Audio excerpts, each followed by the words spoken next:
Shalom dan salam sejahtera bagi kita semua dimanapun kita berada. Bersama saya Pandi Ardiansyah Tamoes, saya berasal dari Kupang, Nusa Tenggara Timur. Dan saya sebagai mahasiswa S1 Sekolah Tinggi Filsafat Teologi Indonesia Timur di Makassar. Pada kesempatan ini saya akan membagi salah satu materi dari mata kuliah kami, yaitu Administrasi Gereja Baru, yang berisi tentang 6 dimensi kebijakan gereja. Dan materi ini sangat penting dan sangat bermanfaat untuk membantu kita memahami dan mengerti konsep gereja menuju gereja yang bertumbuh dengan efektif dan inklusif dan tetap eksis di tengah perkembangan zaman yang semakin cepat. Dan tanpa berlama-lama, langsung saja kita simak penjelasan dari 6 dimensi kebijakan gereja. Dalam beberapa tahun terakhir, banyak gereja baru di kota-kota, contohnya seperti Makassar, mengalami dinamika yang cepat. Misalnya jemaat bertambah melalui undangan lewat media sosial, program pelayanan yang meluas, sehingga menjadi kegiatan sosial ekonomi, dan kebutuhan administrasi semakin kompleks. Saya sendiri kemarin sempat berkunjung ke beberapa gereja di Sulawesi Selatan yang awalnya bergairah namun menghadapi tantangan nyata akibat belum tertatanya administrasi. Contoh nyatanya yaitu ketika sebuah gereja baru yang berkembang pesat memanfaatkan Instagram dan WhatsApp untuk menarik jemaat dan relawan selama pandemi dan pasca pandemi.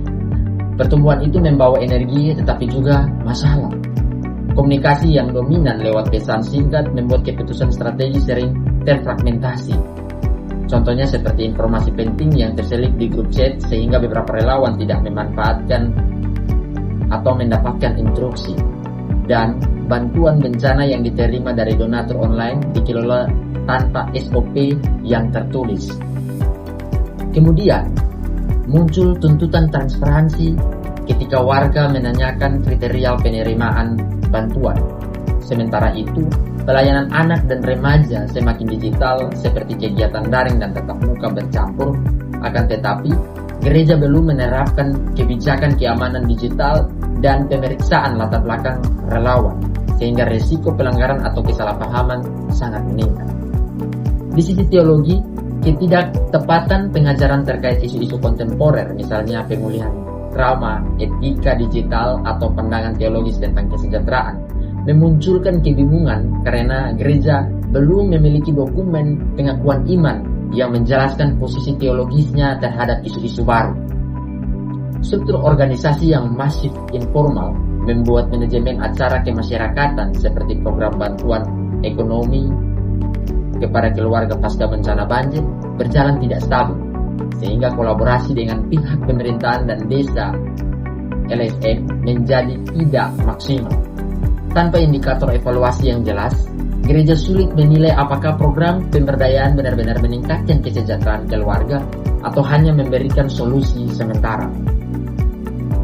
Akibatnya, kepercayaan donatur berkurang, relawan mengalami kelelahan karena peran yang tidak jelas, beberapa keluarga merasa pelayanan kurang aman bagi anak-anak mereka, dan kesempatan berperan dalam komunitas lokal terlewatkan.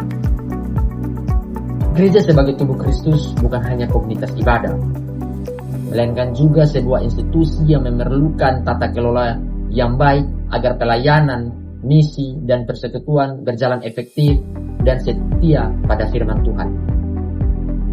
Administrasi gereja mencakup kebijakan, struktur, kepemimpinan, manajemen sumber daya, hubungan dengan lingkungan, dan mekanisme evaluasi. Pada kesempatan ini, saya akan membahas materi yang menguraikan 6 dimensi kebijakan yang penting untuk membangun administrasi gereja baru yang sehat menuju gereja yang efektif dan inklusif. Nah, tanpa berlama-lama, langsung saja kita masuk pada bagian dimensi yang pertama, yaitu dimensi Alkitabiah yang berisi tentang doktrin, dogma, dan teologi. Dimensi Alkitabiah merupakan fondasi teologis dari segala kebijakan dan praktik administrasi gereja. Semua keputusan administratif harus berakar pada pemahaman yang jelas tentang otoritas Alkitab dan doktrin inti, misalnya Tritunggal, inkarnasi, keselamatan oleh kasih karunia melalui iman, serta prinsip-prinsip etika Kristen. Administrasi yang sehat mengintegrasikan iman dan praktik seperti kebijakan keuangan, pembentukan pemimpin, serta pelayanan jemaat harus mencerminkan komitmen pada kebenaran Alkitab dan kesetiaan pada pengajaran gereja yang benar. Selain itu, dimensi ini menuntun gereja untuk membedakan antara prinsip yang bersifat esensial dan tradisi yang bersifat adilisan, sehingga mempertahankan kesatuan dalam kebenaran tanpa memaksakan hal-hal sekunder. Contoh dari dimensi ini yaitu sebuah gereja menyusun katekismus ringkas dan dokumen pengakuan iman yang jelas untuk semua calon pengurus dan pelayan. Dalam rapat pembentukan kebijakan keuangan, panitia merujuk pada prinsip Alkitab tentang pengelolaan harta, misalnya perumpamaan tentang talenta, ajaran mengenai memberi. Untuk merumuskan kebijakan persembahan, penggunaan dana, dan transparansi pelaporan. Dan yang kedua ialah dimensi kebijakan gereja. Dimensi ini mengacu pada aturan, prosedur, dan kebijakan formal yang mengatur kehidupan gerejawi sehari-hari. Kebijakan gereja menegaskan tata kelola termasuk tata cara pemilihan pemimpin, tata ibadah, disiplin rohani, kebijakan keselamatan anak, ketentuan penggunaan fasilitas, serta pedoman kepegawaian. Kebijakan harus jelas, adil, dan dapat diakses oleh jemaat. Di samping itu, kebijakan harus mencerminkan dimensi Alkitabiah sehingga tidak bertentangan dengan iman gereja. Proses pembuatan kebijakan idealnya melibatkan konsultasi, transparansi, dan mekanisme peninjauan berkala.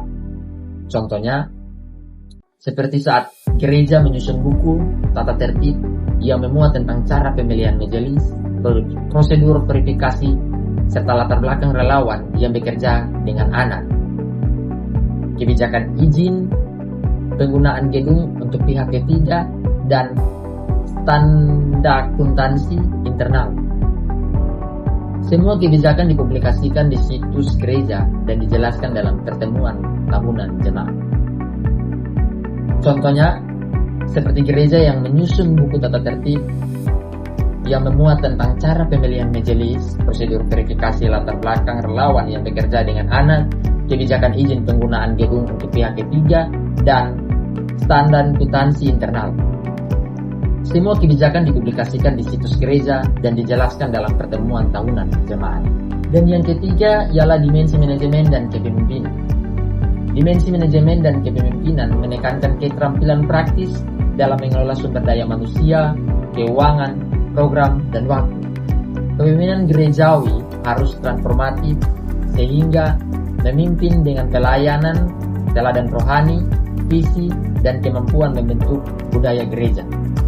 Manajemen menghadapi tugas rutin seperti perencanaan strategis, penganggaran, pengorganisasian, supervisi pelayanan, serta pengembangan kapasitas melalui pelatihan. Aspek rohani dan profesional keduanya penting, yaitu pemimpin harus matang secara rohani sekaligus kompeten dalam administrasi. Contohnya, saat pemimpin gereja menyusun rencana 5 tahun, kemudian membuat anggaran tahunan terperinci yang menunjuk koordinator pelayanan dengan job description jelas dan menjalankan program pelatihan kepemimpinan setiap kuartal untuk menumbuhkan keterampilan komunikasi, manajemen konflik, dan supervisi. Yang keempat ialah dimensi organisasi. Dimensi organisasi terkait struktur formal dan informal gereja seperti susunan kepengurusan, komite, dewan, kelompok kecil, serta hubungan antar unit pelayanan. Organisasi yang sehat memiliki struktur yang jelas namun fleksibel, mempertahankan alur komunikasi yang efektif, wewenang dan tanggung jawab terdefinisi, serta mekanisme koordinasi antar tim. Selain itu, budaya organisasi seperti nilai, norma, cara berinteraksi sangat menentukan efektivitas. Desain organisasi harus mendukung visi gereja, memfasilitasi partisipasi jemaat, dan mendorong pengembangan kepemimpinan baru.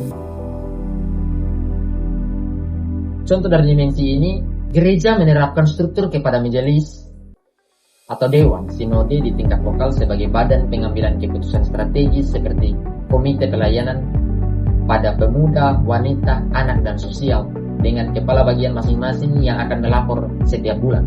Kemudian sistem kelompok kecil untuk pendalaman Alkitab yang setiap bulan melaporkan kebutuhan pastoral ke tim pembalap.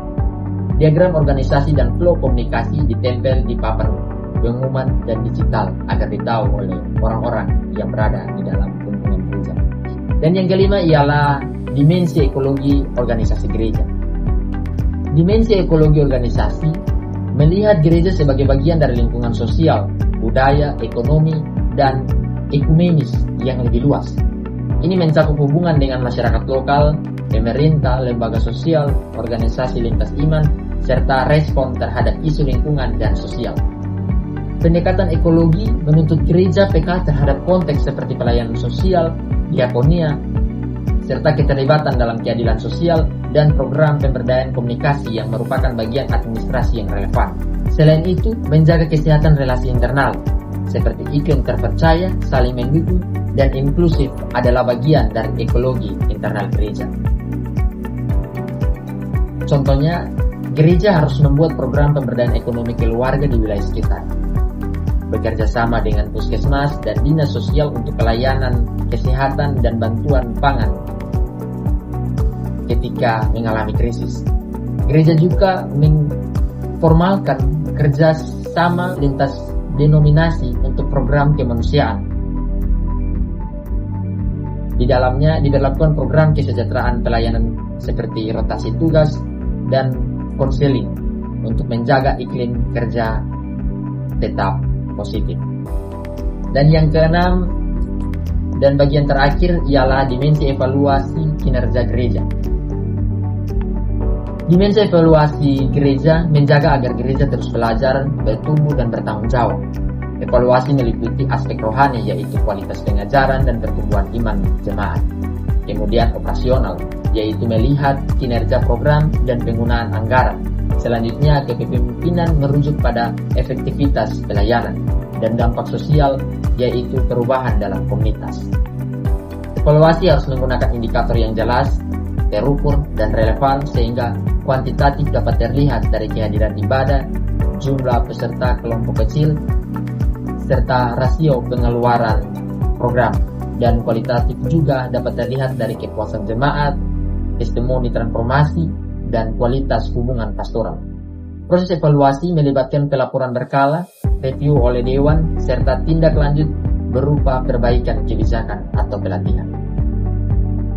Contohnya, setiap triwulan, tim administratif mengeluarkan laporan kinerja yang meliputi statistik kehadiran, pendapat dan pengeluaran, capaian program sosial, serta ringkasan temuan survei kepuasan jemaat. Berdasarkan laporan, Dewan membuat rencana perbaik atau perbaikan. Misalnya, menambahkan pelatihan untuk staf pelayanan kepada anak karena survei menunjukkan kebutuhan peningkatan kompetensi. Kita telah berada pada bagian akhir dari pemaparan materi ini. Dan 6 dimensi ini saling berkaitan kalau kita mau melihat dari awal hingga saat ini. Mulai dari fondasi Alkitabiah menuntun kebijakan, kemudian kebijakan menentukan tata kerja, manajemen dan menjalankan kebijakan, dan selanjutnya struktur organisasi memfasilitasi kerja, dan ekologi organisasi menegaskan relevansi dan tanggung jawab sosial, dan evaluasi menjamin akuntabilitas dan perbaikan yang berkelanjutan. Nah, dalam praktiknya, gereja baru perlu merumuskan dokumen kebijakan yang ringkas, membangun kapasitas pemimpin, dan menerapkan siklus perencanaan, pelaksanaan, serta evaluasi agar pelayanan tetap efektif, sehat, dan setia pada panggilan.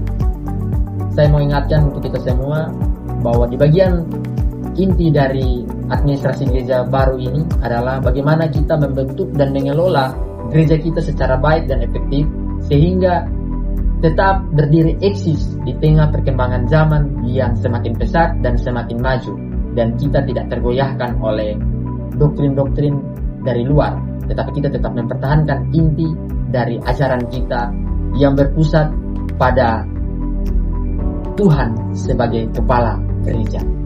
Terima kasih dan shalom.